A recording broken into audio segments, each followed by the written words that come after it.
in the automotive world, there are good names, like the Rolls-Royce Dawn. There are bad names, he'll disagree, like the McLaren MP4-12C. And then there are really, really hard to pronounce names that every single person gets wrong. So first up is the latest offering from Alfa Romeo.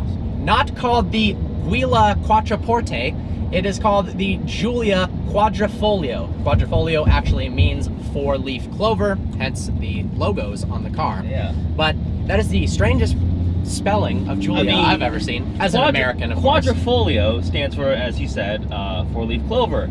And it's pronounced like it's spelled if you took out the G. I don't know why there's a G in there. Quadrifoglio? Yeah, it looks like quadrifoglio. The first few times I saw it, like, it's the Alfa Romeo Quadrifoglio. Also, in a car name, whenever you see quad or four, you think four-wheel drive. You're not thinking four-leaf clover. Yeah. Also, Giulia, it's Giulia. Julia. It's just Julia. Julia. It's Julia. Julia, like the girl's name. Exactly. Yeah. Julia. Next up, we have the Lamborghini Centenario, which kind of looks like Centenario.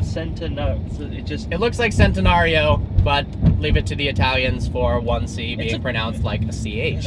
It is supposed to be for the 100th anniversary, so there's actually meaning behind that century. You can see the link between that, but it's a very complex name that I'm willing to bet many people are going to screw up the pronunciation of that. Next is the Bugatti Chiron.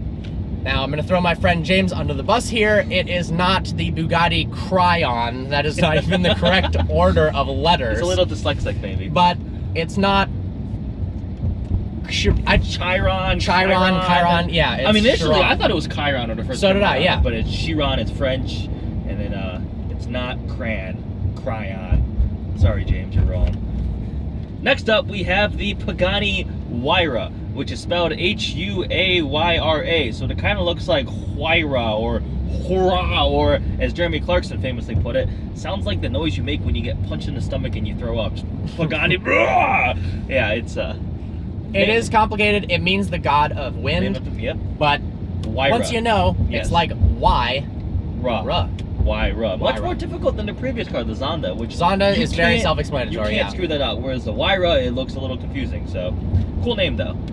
What else? The Koenigsegg Agera R. Apparently, it's like Agera R. Yeah, we just got roasted because we called it the Agera, and everybody was complaining about that. So sorry, guys. There you go. So even automotive enthusiasts. Agera R is not right. It is the Agera. And Koenigsegg, that is pretty hard to pronounce. Spelling is harder to do than my roommate would always call it Koenigsegg, and I wanted to punch him every single time he said that. It's not Koenigsegg, it's Koenigsegg. We're just roasting people we know in this video. But yes, the Koenigsegg Agera R. Agera. It's not Agera. You said it wrong. See? The Agera R. Agera R, yeah. Lamborghini likes to name their cars off Spanish fighting bulls. Now, the latest V10 supercar is called the Huracan, which means hurricane in Spanish. Yes. The Huracan is unfortunately going to be a very hard word to use in rap songs, unlike the Gallardo or the Murcielago. Yeah. So we'll see if Akon comes back, if he can say, hop up in my Lamborghini Huracan. Doesn't really sound that catchy. But some people even call it the Huracan in the factory. So I just call it the Huracan, but it is not... It's not easy to pronounce. It's kind of confusing. Yes. Next up, from Ferrari, we have one of the most pretentious names of all time, because if you say it incorrectly, anyone who's associated with Ferrari will probably shoot you or get really angry. So it is the Ferrari 458 Speciale. Yes. Let's just call it the freaking Special, just to see how pissed off Ferrari gets. Oh, is that the 458 Special? The 458 Special. I call it the Speciale. Heard it here first. We actually have a friend who every single time he says it like Speciale. Exactly. Like, Speciale. Yeah, he loves Ferraris. That is how it's pronounced, though. Yes, all right.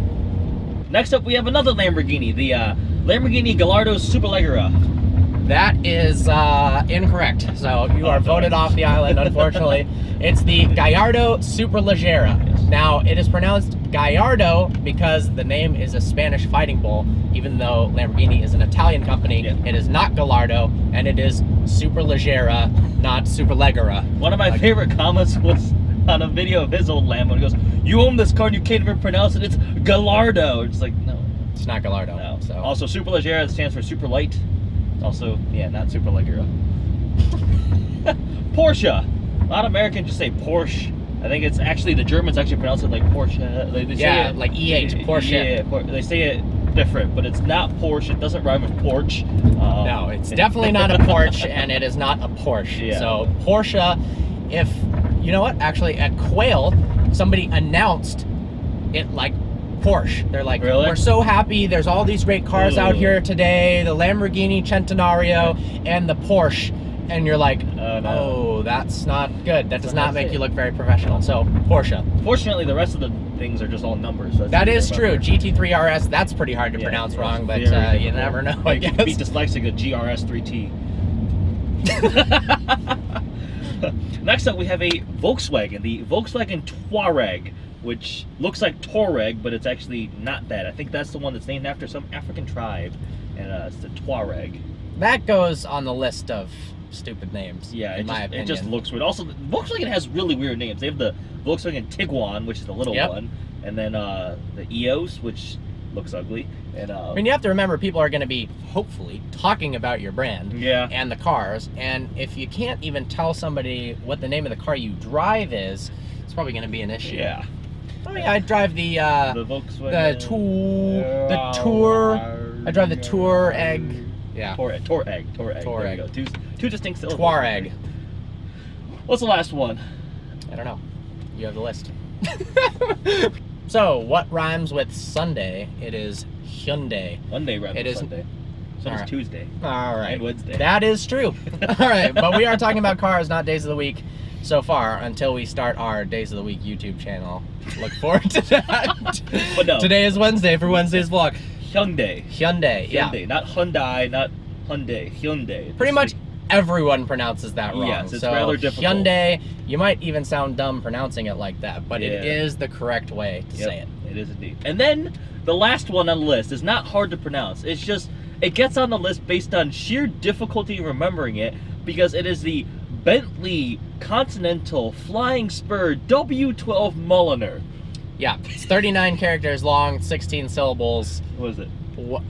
BC FS WM for short. The amount of time it took you to create that acronym was way longer. Bentley Continental Flying Spur W12 Mulliner. There you go. So, like we said, some names are awesome, some are dumb, and some are just extremely hard to pronounce. So hopefully after this video, you can sound a little bit more like you know about cars. At least you can pretend to, because that's what we do throughout all of these videos. If you have any other car names that are really hard to pronounce or just sound ridiculous, comment below, because we'd love to see some more of those. We would love to see them. Yep. I'm sure there's tons that we missed. Yeah. Well, I hope you enjoyed this video. Like always, please browse our channel and subscribe. I look forward to seeing you next video.